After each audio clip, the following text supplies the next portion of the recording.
All right, all right. Welcome to another great Saturday edition of the Real Deal podcast. Let's get it.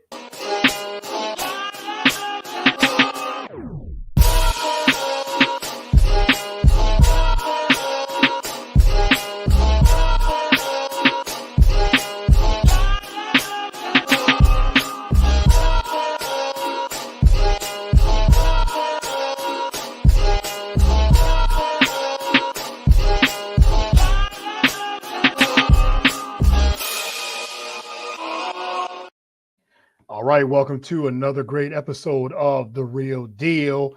I'm your host, as always, Courtney Harding. Glad to be back with a new and exciting episode on this Saturday morning, September 28th. It is almost October. Can't believe it. Time is just flying by. I don't even know where September has been.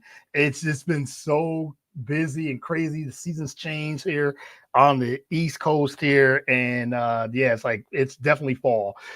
So it's rainy, it's cold. So yeah, it's definitely fall here. But I am back with another episode. Great episode. Got a returning guest. It's been a minute since we last did a show together. I'm very, very excited to have her on. But before I bring her on real quickly, you can follow the show on all podcast and social media platforms, on the podcast platforms, whether that's Apple, Spotify, Anchor, Spreaker. You can also follow on the BS3 TV app on Roku. That's the Roku channel, BS3 TV. Also, BS3TVLive.com is where you can get all these shows there. BS3 Network is the network. So follow that as well. Shout out to the entire BS3 network. We're on YouTube. We're everywhere. So YouTube, Instagram, Facebook, Twitter, as well at Get the Real Deal on all the social media platforms there. So I am, like I said, I'm not going to keep my guests long, not going to keep her waiting too much longer, but I have Donni Rae Blackwell. She does a little bit of everything: sideline reporting, anchoring. She does, again, like sports reporting and things like that. So Donni Rae, welcome to the show. Really, really appreciate you.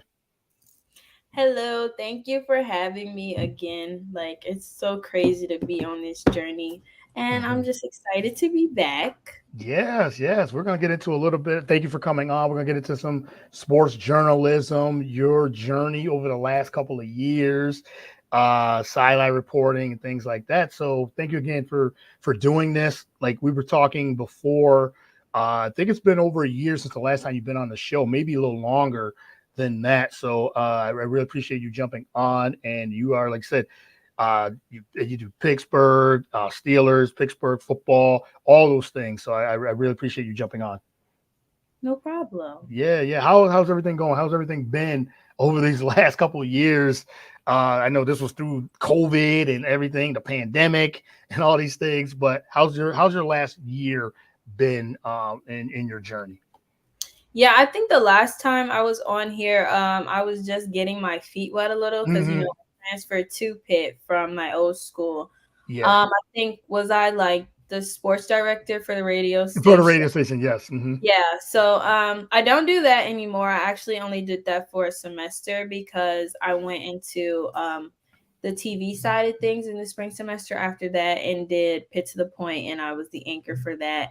Um, got a lot of great opportunities. We were just nominated for some Emmys actually Oh, this year. congrats. Yeah. Yes, unfortunately the show didn't win, but it's always good to be recognized and nominated. Yes. Um I think I was also sports reporter for that show and producing, doing a little bit of that. Yep. And then over the summer going into my senior semester, so like I don't know if I would consider myself a second semester senior or whatever you want to call it. 2 years. Yeah, what they call it, like your second year. Yeah, I guess they call it like a 2 year Yeah, senior, yeah, something because around there. Yeah, like yeah. I'm still in the year that I'm supposed to graduate, but I graduate in December just because my credits and stuff got a little wonky when I transferred. Mm, Um, so I had a summer internship, with a basketball league, but it got to a rough start, so I didn't really get as much out of it as I wanted, and I okay. was super frustrated. And then that's when the job that I currently have now, which is with Fox 53, it's called 22 The Point. So it's a Yes. station down here under, it's a Fox affiliate here in Pittsburgh. And we do Friday night rivals, which is basically Friday night lights. And we go to the games of the weeks for high school games up here. In Pennsylvania, high school football is a huge thing, and I did Yes. not know that. Oh my goodness. Yes, it is. Are crazy, Yeah. like the way that they're in freshmen, they're freshmen or sophomores already committed to college. Like Mm. these kids are intense. And they actually reached out to me. I had no clue, like I didn't even know there was an opening. So now I'm currently a sideline reporter for 22 The Point. No doubt. I mean, yeah, I saw, we follow each other, so we follow each other's journeys. And I did see that you said you had transitioned from, you said from radio and TV and now sideline reporting. And it's a lot of, I'm sure, a lot of different things, nuances of that transition. What would you say is your favorite thing about sideline reporting as of right now? Honestly, I've been really getting into the research thing. I've Mm, done a okay. couple of interviews before, like with Pitt, like pro day, but it was things that I already knew. Maybe some of them were my friends. When you go to school with them, you have Yeah. class with them. So it's like, hey, let me grab you for an interview when I come to practice or something like but now I'm really put to the test during the week, especially balancing it with school. But I don't know these kids. They're in high school. They don't really get a lot of media coverage like the NFL or, college football. So you kind of got to dig deep. Like I've done some really cool stories, and my network, they like to focus on the personal stories, because we have people already talking about the game. So my job Right. is like, what can I bring to the forefront about these teams? Like I've done some stories where the coaches have sons on the team, or like they're a Mm. starting quarterback. I've had another story where the quarterback is actually a baseball player too at the school. Last week I had a story that was really interesting to me. One of the offensive linemen on the team had a landscaping business, and they're probably like 17 or 18 years old, but like Wow. I had to dig, and like I found his landscaping Instagram, so I gave him like a shout out on air. So the research thing has been super fun. That's cool. Also, just interacting, like I've never done anything in game. So like I've been really put to the test. Like I've always had to prep my questions before, already knew like what I wanted to go into the interview saying, but like watching the game and then coming up with halftime questions Yeah. on the fly is something different for me. Also, running across the field to get to these coaches, ridiculous. But I would say research and um, like just finding out about them is probably like my No favorite. doubt. I like that because you see it, you see sideline reporting on TV, and you said you see the sideline reporters, they are running to the coaches at halftime, before the halftime on the field, and trying to get, as you said, trying to get just 30 seconds a minute, sometimes maybe less than that, just trying to get something, and then even coming maybe out of from halftime, trying to get a sense of, okay, where are the coaches, where their mindset is, and Yeah. things like that. I'm sure it's like an adrenaline rush trying to get at least that aspect of it, trying to get just not even just a sound bite. I don't even touch that sound bite, just something that you can report back to the broadcasters and back to the analysts of, okay, this is where, because like I said, you're right on the field trying to get information. And I know sometimes coaches don't want to, you probably do it, they don't want to talk. Players Yeah. don't want to say anything because, yeah, they're focused on the game in itself. But you have a job to do too. So Mhm. that's why I really enjoy the sideline report. I know sideline reporter sometimes gets bad reps sometimes because of that, but it's very important too, because you said you have the broadcast. You want to get a something, because some people are very interested in what's the coach's mindset heading into the next half, or anything like that. So I think that adrenaline rush, I'm sure, Yeah. is probably what you're want to do and want to present to the broadcast. No, it's definitely fast paced. Like Yes. I haven't really ran into a lot of coaches being like unresponsive. because we do let them know like, hey coach, we're broadcasting your game today. So like they're Right. already kind of cooperative from the start. I make sure I show my face before the game, so they kind of can find me before they head into the locker room. Mm, Some of them may, forget, but I keep it short. I try not to poke any holes or like hit any sensitive spots, if they're down. right. But, just like asking questions like, hey, coach, what are you telling your team when you go in this locker room? Or what, you guys had some mistakes, missed opportunities. What do you need to clean up? And just certain straight to the point questions like that. You don't want to. My biggest thing is like not aggravating them, like, Yeah. Right. Right. that'll tick them off. Like that's probably one of my biggest fears, like being that this is my first time. I'm like, I just need to get what I need to get out of this. I really don't even, I wouldn't say I don't care how you respond, but like please just respond long enough to have the broadcast be nice and, Yeah. you know, be just like some people have been super energetic with it, some haven't. Like those really tight games, coaches are like flustered and you could kind of see it sometime, and I'm like, Yeah. hey, I'm gonna make this short and sweet so they could just go in and get themselves together. Right. Then if they end up winning, that's when they are all smiles and like, talking to me and stuff. So just try to keep things like at a calm and neutral pace, I guess, when it comes to the halftime. But that probably is like the most frightening part for me, just because I'm like, bro, this got to be quick. I got to ask something short and Yeah. sweet, but still also make sure they're saying something that isn't yes or no. So Mhm. that's like a Yeah. lot of pressure coming up with that. Yeah, give them some time to think about, like, I know like the questions you said, you're prepared and you're ready, and you said you read the room in a way. I know one of my good friends said I read the room before asking a question, or respond, or get a response, and you said, okay, I want to just ask the right question, maybe get a question that they've never been asked before on the spot. But as you said, you can get a lot of good information off of one question, and they give you, like I said, not a yes or no answer. Maybe they'll give you like 30 seconds, and I'm sure that's like, okay, this is enough. I can roll with this, and then have some of your own assessment of, okay, what's in the mindset of a coach, or the player in itself. You brought up another point that I wanted to hit on about the researching and the storytelling.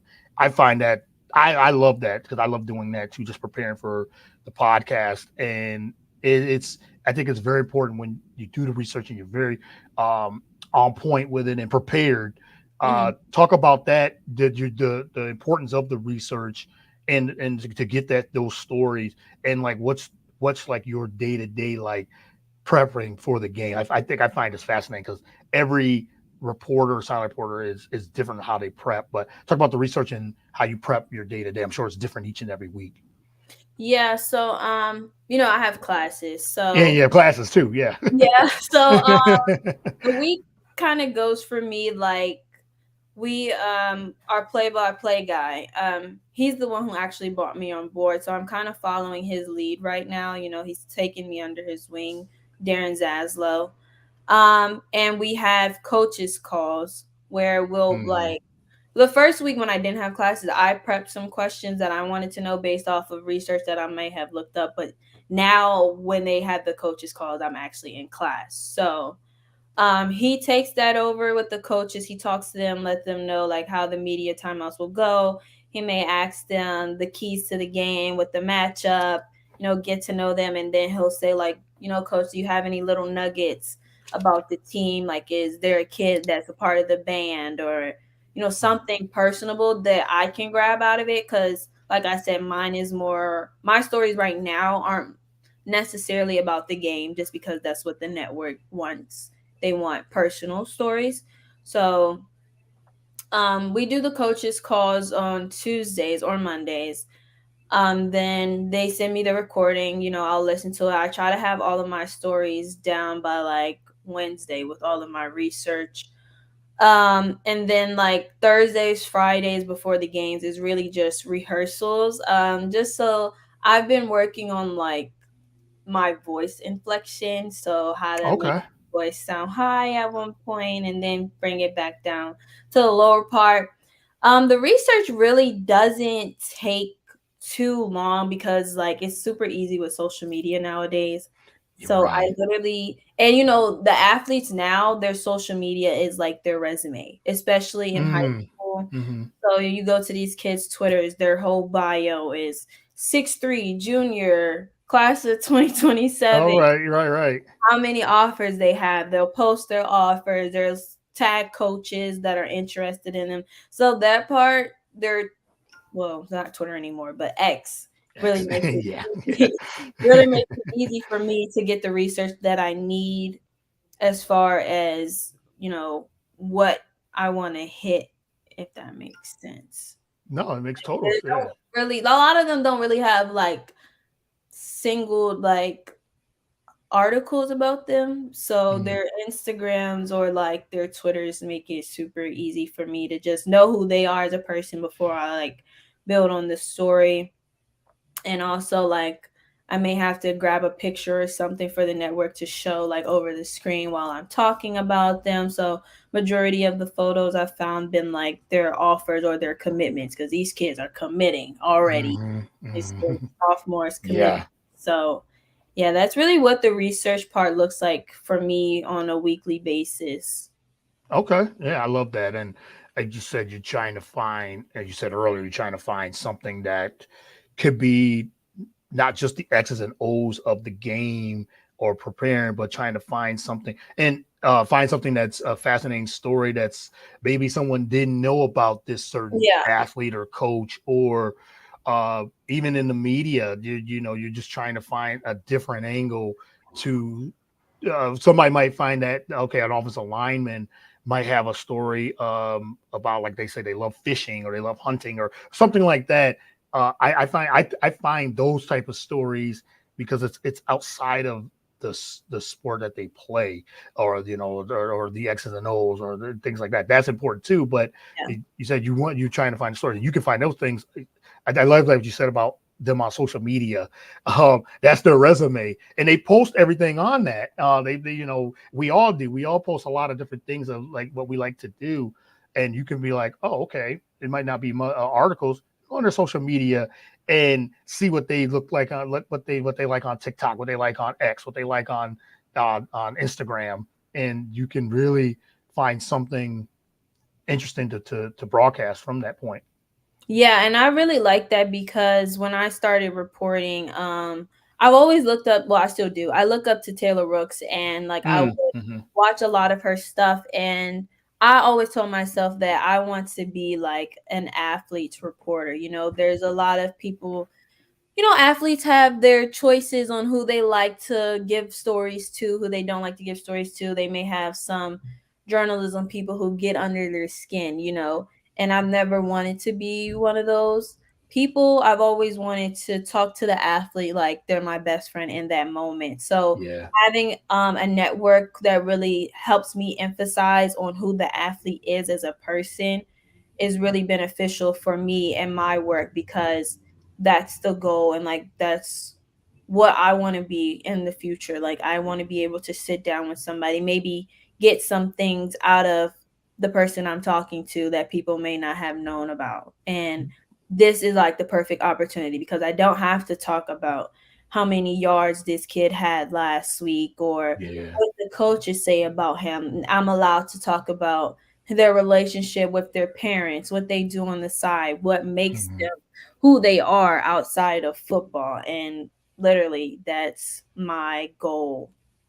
I love that. I really do, and I enjoy it. And I think even with like the podcast that I'm doing, I love to hear that Mhm. from your like from my guest's perspective. And you brought up Taylor Rooks as someone that you admire, look up to, um, and she's amazing of what she does, and she's so versatile too. Like she does bad, you know, NBA, NFL, uh, the media. She does a lot of different things, but and you say when she interviews, I think she's one of the best, if not the best interviewer Yeah. out there because she just like you said, she gets. the athletes to talk about other things, like I said, besides the sports, besides the things that they do. Like we love what they do on the court, on the field, but again, to hear a perspective of something like I said, like how was it, being, with your parents, or what was it like in college? What was it like, of things like that? And she gets that. And I love that about, that's one of the things I really do enjoy about Taylor Rooks, is that she said she's like one of the best interviewers Yeah. that I've seen, and she takes pride in that too, Hmm. and she takes pride of her prep, and you can tell by her prep and the questions she asked. She's asking a lot of different questions, and I try to, I try to model that too. It's like, yeah, she gets it. She does it well. Yeah, I think she's really like a people's person. Yes. That's Hmm. that's like the goal that I just really plan on hitting. And like I said, just them a lot. I don't get to talk to the athletes really one on one. We keep our I can't think of the word, but like we kind of keep things uniform week by week. So I don't really Yeah. talk to them to the end. But even building a rapport with the coaches, like I really do enjoy how I'm able to talk to them before the game. And, Yeah. once they find out I'm a student, I don't know what it does, but it kind of Hmm. like makes them Lights them up. a little bit because they're Hmm. like, wow, like you're doing this at this age already, like on a major, network. And, they're really open to me. And um, that's something that I found that works a lot with me too, because when I interviewed, I used to be super nervous all the time. Like, I would have notes. I'm like, question, question, question, question. Like, you have to Yeah. ask questions. Like, when I first started out, especially when I first got here, it was like bullet points. I'm looking down, blah, blah, blah. But now, listening to Taylor Rooks, like, she gives a lot of advice. Like, I watch a lot of her videos too. But I've also started to learn in class, like follow ups and being a good listener in your interviews is what makes you essential, is what makes you different. Because a lot of people, like, they just want to get out of these athletes or these people that they're interviewing what they want out of it. Like, I have to ask this, this, and this instead of actually listening to them and maybe building on what they say, because then that allows them to open up a little bit more. Yeah. And before, I start the interview or the camera goes on us, I'm like, hey, I'm so and so. I try to tell them a little bit about myself to make them feel like, this isn't one of those interviews where we're just trying to Hmm. pick and poke you and be nosy. Like, I'm a normal Right. person. I'm a student. Look, I'm just out here getting opportunities. Hmm. You're going to be a part of my journey. Like, just being their friend and letting them know, like, this isn't no uptight interview. You can laugh, we can have fun, Yeah. we can talk a little bit. Like, I interviewed a former Pittsburgh Steeler last night. Actually, he won the Super Bowl twice. One with, I think, Bill Cowher, maybe one with Mike Tomlin. His name is Chris Hoke. Yep. His son was actually playing on the field at that moment, but we set up an interview for our broadcast last night. And, he came down a little bit before it started. I'm just telling him, like, hey, we have like a minute or so before our interview goes. I'm telling him, like, like, do you just live in Pittsburgh? You play for the Steelers. You have to live here. He's just telling me, like, there's a lot of great opportunities in Pittsburgh. There's really no need to move.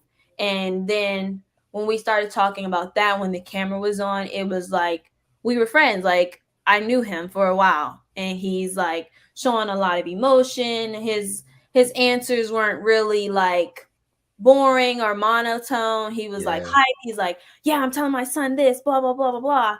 And I'm like, okay, Hmm. okay. So, like, how do you help your son at home? Like, do you see yourself in him? It makes me smile, makes them smile, and overall, I think that's what builds the best interviews, when Yep. it's like a person to person type of thing, and not really like, hey, this is my job and this your job to answer. Yeah, I love. Yeah, yes, I agree, 100%. I think it's interesting because uh, you said conversation. I think Yeah. that's some of the best interviews, and it's not even called. I'm with you on that because I don't try to call the show I do an interview show.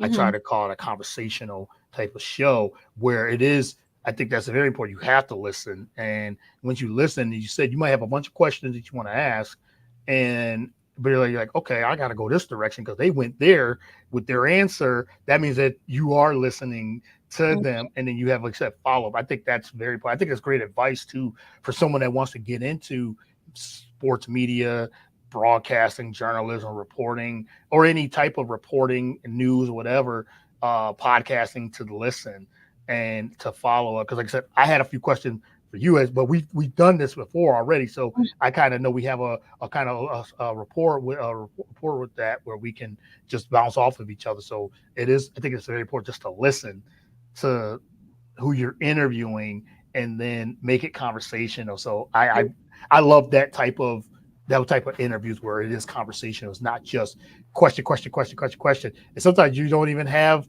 time to even ask those type of other questions that you might have prepped for. And you said you might prep for months for this interview, and then it just takes you in a totally different direction. And I'm trying to, like you said, try to just get better at that too.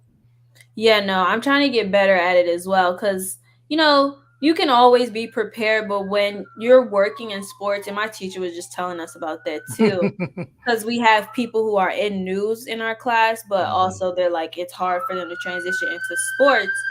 Sorry. Nope, But I know sirens, yes, all the time. yeah, I live across the street from like the hospital, so it's like Mhm. always something. But Always.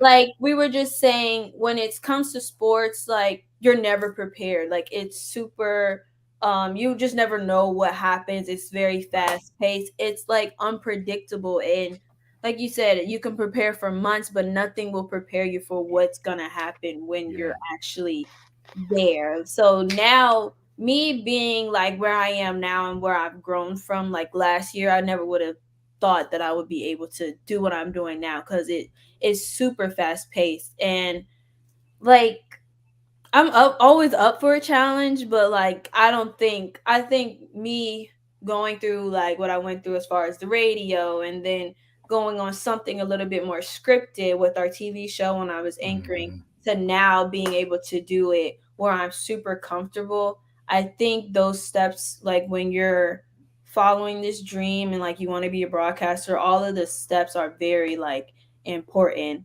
I've been told, like when I first started school, like, oh, you can't just go on TV. Like you gotta learn the behind the scenes. And I'm like, oh my God, like, are you kidding? I don't want to do this. This is not why Yeah. I came to school. And then once I've actually started to see how things work, I understand the importance of, if you are on camera, like you have to know if they're messing up behind camera, or if just technical difficulties. I mean, it's television, right? So Mhm. it's always something happening.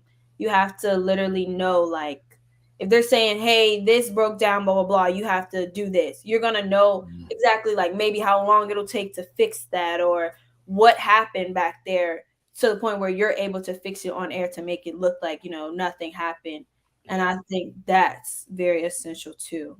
Yes, very, very much so. And as you said, you've done it from all angles of the broadcast now, as a, you said, sports director, radio, Yeah. you said news, TV, sideline reporting now. So I, again, just shows your versatility. I've seen a lot. Like I said, followed your journey of the clips and things like that. And yes, you definitely you do really good work. So Thank you. yes, for sure. And then you said just you said the reps, you just get the reps and keep getting better and better each and every week, for sure. All right. I guess I told you I was gonna keep it about a half an hour. So No, I you're fine. want, We're all rolling. right. Yeah, we're rolling. Totally, totally. I want to just ask two more questions and then I'll let Oh, you go. I fine. want to ask about, as you said, the Pennsylvania football scene, high school, college, and pro. Yes, you said you wasn't really like, oh man, it is big. Yes, because I live in Philly, so yeah, the Okay. high school scene is is crazy for just in sports, but for football, Pennsylvania in itself. What do you think of Pennsylvania football from a high school? Yeah, from the high school and college level. Man, honestly, I would Hmm. say it's a big family down here. Like Hmm. Pennsylvania is, when you think of sports, and especially football, I would say it's one of those, states where it's like it's intense. Like I Yeah. said, I haven't went through a week of reporting where there wasn't a kid who was not even a senior that wasn't committed already. Yeah. And I think it's just a big family thing down here, especially like, in Pittsburgh, of course, we have high school, then we got Pitt and Penn State. A lot of these kids, they're Pennsylvania high school, then they're probably going to go to two of those schools. But it's also not even a thing where they have to. I've met a lot of people who are from Pennsylvania who want to go play for Penn State and Pitt because they love that feeling of being a homer. They're like, I want to stay home. I want to put on for my city. And I think that that's something else that makes it special too. Like, they want to stay in this circle and put maybe Pennsylvania or their high school like on the map. Like this is Mhm. where I came from. Yeah. Also with Pitt, I don't know if a lot of people know, but if you know Pitt, they share a facility with the Pittsburgh Steelers. And when I seen that, I'm like, whoa, it's like literally like split in half. But Yeah. I think that gives, those guys a great opportunity to see, what the next level requires. Like any job, I think Pittsburgh or like the city of Pennsylvania really sets you up with networking on how tight knit the relationship is between high school to the pros. And it's like something that I've never seen before. Like we have alumni coming back. Like I just interviewed Damar Hamlin. He comes Yeah. I saw back that. to high school like it's nothing. He comes back to the pit games like it's nothing. And they all give back. Aaron Donald, Lewis Riddick, like the relationships that they build and how people down here just keep giving back to these kids just to see the next generation come up. Darrell Revis, he's always up here too. Larry Mhm. Fitzgerald, like they just give back and they just want to keep like the system growing. They love being, homegrown down here, and it's just something that I truly admire. And I don't play football, but if I did, I Mhm. would be super grateful for like just how much they give back. Yeah, I like that too. I like when athletes do that. They come back to their alma maters and just really they try to just keep it going, keep that school on the map, that university on the map. And it's important to them to do that. And they said the football scene in Pennsylvania in itself is is big, it's huge here, and I see the high school. I read about it. I see the high school football, and it's passion. It's big. It's just it's great to see each and every year Yeah. how the stories of that and getting stories out of that too, out of the athletes.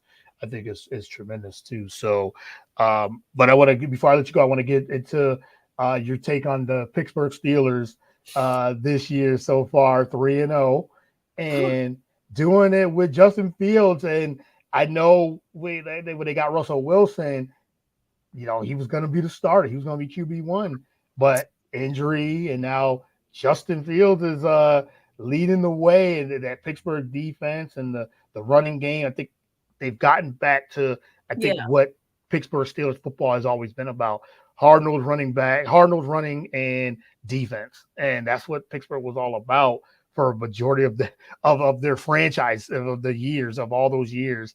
And now they're getting back to that. It just feels is making enough plays, and he's feeling he's getting comfortable in the system.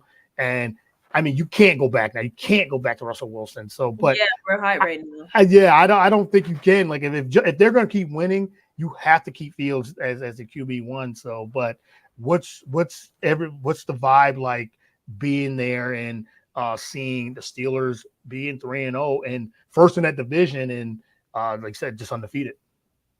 Well, before we even get into, who like what Justin Fields has been doing, I'm not discrediting him at all, but we're not going to like skip past the fact that I believe this was all Mike Tomlin's doing. Like a lot of Okay. people are, not if you're not a Pittsburgher, you're like, oh, the Steelers, mediocre, they haven't made the playoffs, blah, blah, blah. But Mike Tomlin never had a losing season. It's not even about that. I believe when Russell Wilson and Justin Fields came, I'm like, everybody was scared. They're like, Russell's almost done. Justin Fields didn't really do much in Chicago, which is true. Yeah.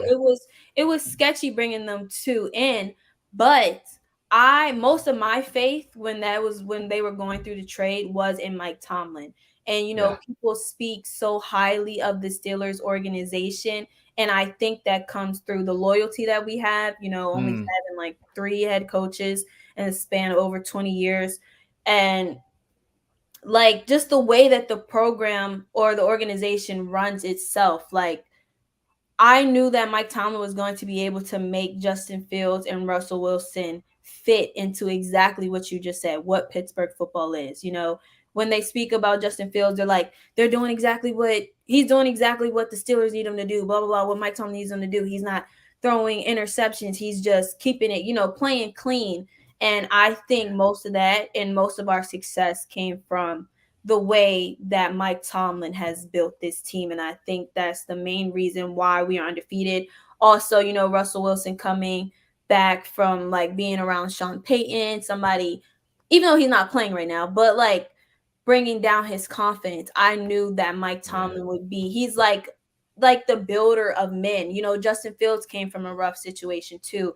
And I think Mike Tomlin was the guy and the perfect coach to get both of their confidence back as far as, being quarterbacks for this team. And I think that's where we're most successful. The city, I haven't really seen anything, I've been like working crazy, but, we're Yeah. always happy, especially being first in the division this early on. And the fact that we were like first in the division without even getting a touchdown till this past week, Yeah. Right. it speaks on, our defensive unit and just how smart we are as a Yeah. team. I don't get too excited in the season because I mean, you still as fan, your heart rate goes up and down Oh my the goodness. whole Yes. season. So I don't want Mhm. to sit here and say like, oh, we're going here, blah blah blah. I'm gonna let it, sit. But I'm really impressed as far as what we're doing, like the whole city, honestly, because Pitt is undefeated as well. Pitt is on the field too. Yeah. Hmm. So I think just the coaching here in general, in that whole facility, like I said, they share a facility. Just everything's been very clean cut, like hardcore, head down football, and I'm super excited for everything that both of those teams that I support have going on. Yeah, I'm sure. I'm sure you it's like you light up when you the city is playing well, and the teams are playing very well. As far as Steelers, I agree. I think with Tomlin, I knew once Russ and Justin Fields went there, whoever was going to be the starter, to Mike Tomlin, you said he was going to build their confidence back up because they were in toxic situations and culture wise and coaching wise, it just wasn't fitting for them. This soon as they went there, I'm like, okay, Tomlin said he's the leader of men. He's all, and that's what he's always been. He's a leader of men, and he's a leader in every way. He gets the best out of all his players, and he Yeah. builds confidence, and he's just a leader, and they follow that. And I think Russell at this stage of his career, and then you said Justin Fields getting a fresh start, it just helps to have someone like a Mike Tomlin, such a great coach, and then like I said, a great leader to build, and it's showing in the results. Yeah. Yes, Justin Fields is not lighting up the stats, but Hmm. at the end of the day, you said he's playing clean football. They're winning. He's playing with confidence and in a culture and a system. Football is all about culture, and if you have a great culture, you can go very very far. And Pittsburgh has had that for most of their existence. The Steelers have had that most of their existence. So, and they have that culture, and if they buy in, players buy into it, it's a winning product, and that's what's going on, and it's led by Mike Tomlin. I mean, that's a great. I mean, it's probably the best. That's the best of it of the Steelers season is Mike Tomlin. He brought up that great point. So yeah, I agree. Yeah. I definitely feel like, the quarterback position is being very modernized, and I think Justin Fields is a modern quarterback. But also having Russell Wilson, one of those guys who stays in the pocket, just throws the ball, isn't running all over the place. A lot of teams are getting those type of quarterbacks, but also I think the system that we put in there for Justin Fields to allow him to be that modern quarterback, but still stay like in kind of like the old school times, like a Mhm. I wouldn't say Tom Brady, but that's the only person I can think about right now. But Yeah, like, the drop back quarterbacks. Yeah. or Hmm. like a Ben, Ben Roethlisberger, like just clean football and still kind of following the trend of having a running quarterback. I think Pittsburgh, like for years, I'm like, oh my God, we're not adjusting to the way the league is going. But now Hmm. I feel like having that dual threat, with Justin Fields being able to do both and, coaching him in that way, like Chicago, I feel like he carried everything. He was the running back, the quarterback. Yeah, Let if this go he could down. catch the ball, he would have been the Yeah. receiver. Yeah, right. I feel like they're probably telling him like, relax, like we built things around you. You came like to a good organization, and like you can just see the difference in him, you Hmm. know, and like when he plays, he just seems more. He's not frantic on the field, and I really Right. think that comes from Mike Tomlin. I agree 100%. I think that that's what it is. It starts with Tomlin and the leadership and making adjusting and making Justin Fields and even Russell Wilson comfortable and getting into back to a winning culture because Yeah. Justin Fields didn't get that in Chicago. Yes, Russell Wilson has had great success when he was in Seattle, but when he gets to Denver, it's like, oh no, bad decision and then the coaching and then all these things. Now he's there, but like you said, as long as Justin Fields stays, if he's space clean games Yeah, and we're sticking with him. yeah, they don't ask them for too much. I don't think you can go backwards unless they start struggling. But Yeah. good offensive line, they got a good running game, defense. It's set up for him to continue to have success in this system. So yeah, Pittsburgh. I mean, you just never know, and I think he will get more comfortable, and they'll ask him to do a little bit more and Hmm. more, and they'll trust him to do a little bit more. And then, as you said, the dual threat you got to respect that because he's a I mean great running quarterback as Yeah. it is. But then if he's making plays with his arm too, I mean the sky's the limit for Pittsburgh. You just like you said, is a you said you're gonna be just riding the wave Yeah. of because it could. Like you said, I'm an Eagles fan.